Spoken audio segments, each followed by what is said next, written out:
Episode की शुरुआत में हम देखते हैं कि युनहो अपने फादर के जाने के बाद 3 साल पहले लॉर्ड चॉय के घर काम करने वाले एक सर्वेंट के पास जाता है और उससे पूछने पर पता चलता है कि 3 साल पहले उसकी माँ लॉर्ड चॉय के घर बदला लेने के लिए गई थी। उन्हें वहाँ किचन में काम भी मिल गया था। उन्होंने लॉर्ड चॉय को जहर देने की कोशिश की और वो पकड़ी गईं, पर लॉर्ड चॉय ने उन्हें कोई पनिशमेंट नहीं दी। पर उस दिन के बाद से किसी ने उन्हें नहीं देखा। पता नहीं वो कहाँ गायब हो गई। उसकी ये बात सुनकर युनहो वापस काउंटी ऑफिस आता है तो वहाँ कुछ गांव के लोग लॉर्ड चॉय के जुल्म और सितम की शिकायत दर्ज करवाने के लिए आए होते हैं। युनहो उनकी बात सुनता है। वो लोग युनहो से लॉर्ड चॉय को सजा देने के लिए कहकर चले जाते हैं।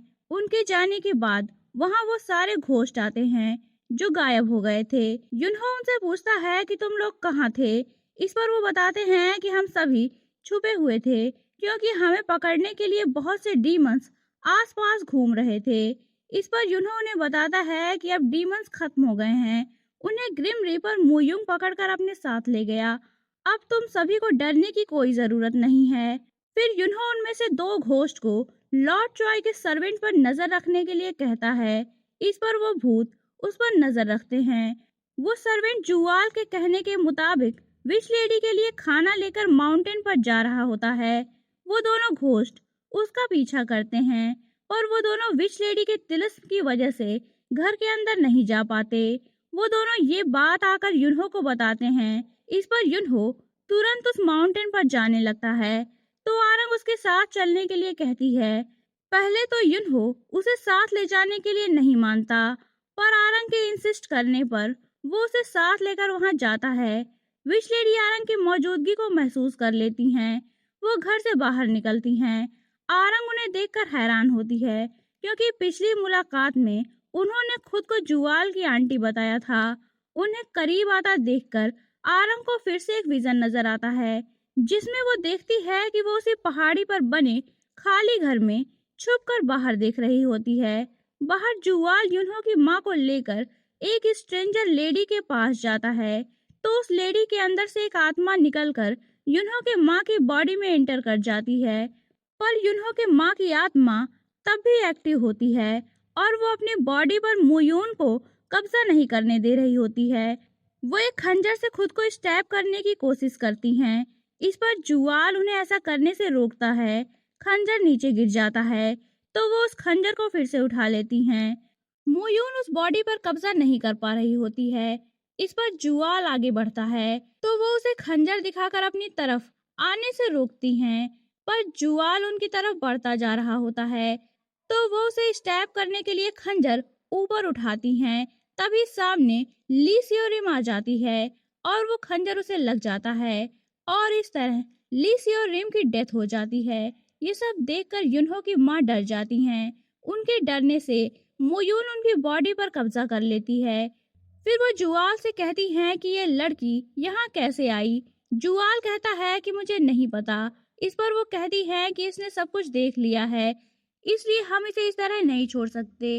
इतना कहकर वो आरंग की पूरी मेमोरी इरेज कर देती हैं और फिर जुआल से उसे नदी में फेंकने के लिए कहती हैं।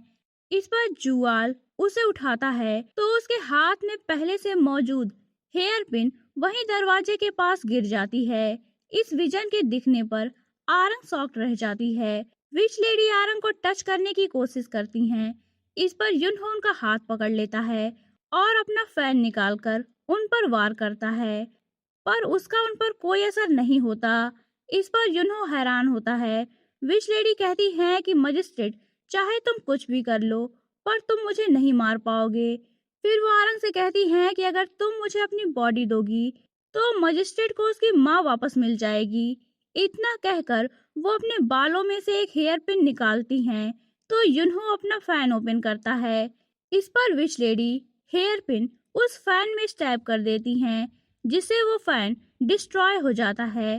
फिर वो उस हेयर पिन से युनहो को भी स्टैब करने की कोशिश करती हैं तो इस पर आरंग एक बार फिर से बीच में आ जाती है और वो हेयर पिन उसे लग जाती है। आरंग को जख्मी हुआ देखकर विश लेडी हंसते हुए वहां से चली जाती हैं। युनहो आरंग को काउंटी ऑफिस ले आता है। वहां आकर आरंग युनहो को अपने विजन्स के बारे में बताती है और कहती है कि मुझे मारने वाला कोई और नहीं बल्कि तुम्हारी माँ है। ये सुनकर युनहो को बहुत बड़ा सदमा लगता है। इधर जुआल को अपने किए हुए सारे मर्डर्स याद आ रहे होते हैं और वो बहुत घबराया हुआ और बेचैन होता है। इधर नेक्स्ट मॉर्निंग आरंग रिकवर होने के बाद ली सियोरिम के रूम में जाती है तो उसे जेड एम्परर की कही बात याद आती है। एक्चुअली जेड एम्परर ने उसे एक बेल दिखाकर कहा होता है कि जब तुम अपनी मौत की असली वजह ढूंढ लोगी तो ये बेल बजने लगेगी। इस पर आरंग सोचती है कि क्या मैंने सच में अपनी मौत की असली वजह जान ली है या अभी और कुछ भी है जिसे मैं समझ नहीं पा रही हूँ। वो ये सोच ही रही होती है तभी वहाँ युनहो आ जाता है। वो आरंग से अपनी माँ की तरफ से माफी मांगता है। इस पर आरंग कहती है कि तुम्हें माफी मांगने की कोई जरूरत नहीं है।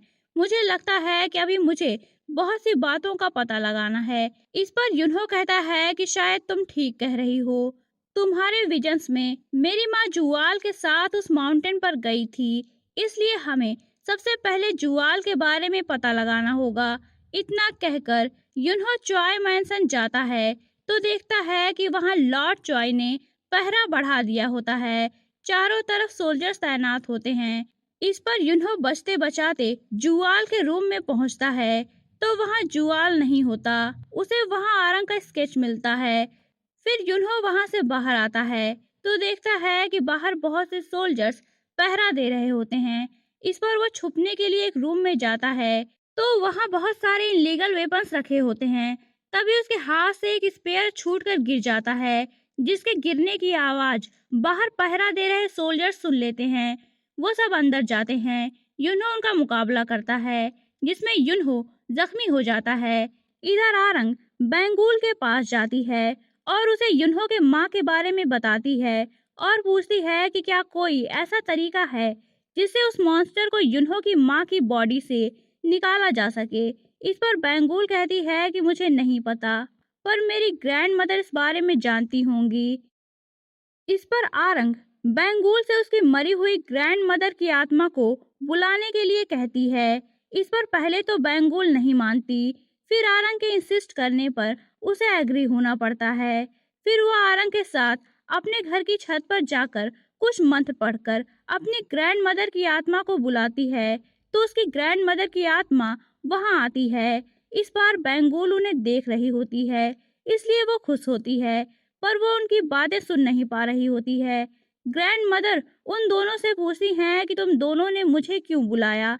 इस पर आरंग उन्हें सारी बातें बताती है और पूछती है कि क्या कोई ऐसा तरीका है जिससे उस मॉन्स्टर को मजिस्ट्रेट की मदर की बॉडी से निकाल दिया जाए। इस पर ग्रैंड मदर बताती हैं कि अगर मजिस्ट्रेट की मदर जो चाहती थी उस काम को पूरा कर दिया जाए या उस मॉन्स्टर को रहने के लिए दूसरी बॉडी दे दी जाए तो वो मॉन्स्टर उस बॉडी को छोड़ देगी और फिर जेड एम्परर के खंजर से उस मॉन्स्टर को स्टैब करके मारा जा सकता है। उनकी सारी बातें आरंग तो सुन रही होती है पर बैंगुल को कुछ भी सुनाई नहीं दे रहा होता। इस पर उसकी ग्रैंड मदर उसे एक थप्पड़ मारती हैं तो वो पूछती है कि आपने मुझे मारा क्यों। इस पर ग्रैंड मदर कहती हैं कि मैंने तुम्हें इसलिए मारा है ताकि तुम्हें सब कुछ सही तरह से सुनाई और दिखाई देने लगे। इस पर बैंगुल को रियलाइज होता है कि उसे सच में उनकी बातें सही तरह से सुनाई दे रही होती हैं। इसके बाद उसकी ग्रैंड मदर वापस चली जाती हैं। इधर जुआल को अपने किए सारे मर्डर्स याद आ रहे होते हैं। वो घबराया हुआ होता है। वो विश लेडी के पास जाता है और उन मर्डर्स की मेमोरीज को दोबारा से इरेज करने के लिए कहता है। इस पर विश लेडी कहती है कि अगर तुम आरंग को मेरे पास लेकर आओगे तो ही मैं दोबारा तुम्हारी मेमोरी को इरेज कर पाऊंगी क्योंकि फुल मून को सोल ना मिलने की वजह से मैं कमजोर पड़ गई हूँ, इसलिए मुझे नई बॉडी चाहिए। इधर आरंग वापस काउंटी ऑफिस आती है तो शाम हो चुकी होती है। वो युनहो का वेट करती है तभी वहाँ युनहो आता है तो वो जख्मी होता है। आरंग उसे जख्मी देखकर परेशान हो जाती है। फिर वह अंदर जाकर फर्स्ट एड बॉक्स लाकर उसकी ड्रेसिंग करती है। इधर विश लेडी से मिलने के बाद जुआल दोबारा घर आता है और उनकी कई बातों को सोच रहा होता है। फिर वो डिसाइड करता है कि वो उन खौफनाक यादों से छुटकारा पाने के लिए आरंग को विश लेडी के पास लेकर जाएगा। यही ये पार्ट एंड होता है। तो दोस्तों, अगर आप जानना चाहते हैं कि कहानी में आगे क्या हुआ, तो बने रहिए मेरे साथ। और अगर आपने अभी तक चैनल को सब्सक्राइब नहीं किया है, तो चैनल को सब्सक्राइब करके बेल आइकन पर क्लिक कर लीजिए, ताकि आपको हमारे आने वाली वीडियोस की इंस्टेंट नोटिफिकेशंस मिलती रहे। तो मिलते हैं नेक्स्ट वीडियो में। तब तक के लिए take care and good bye.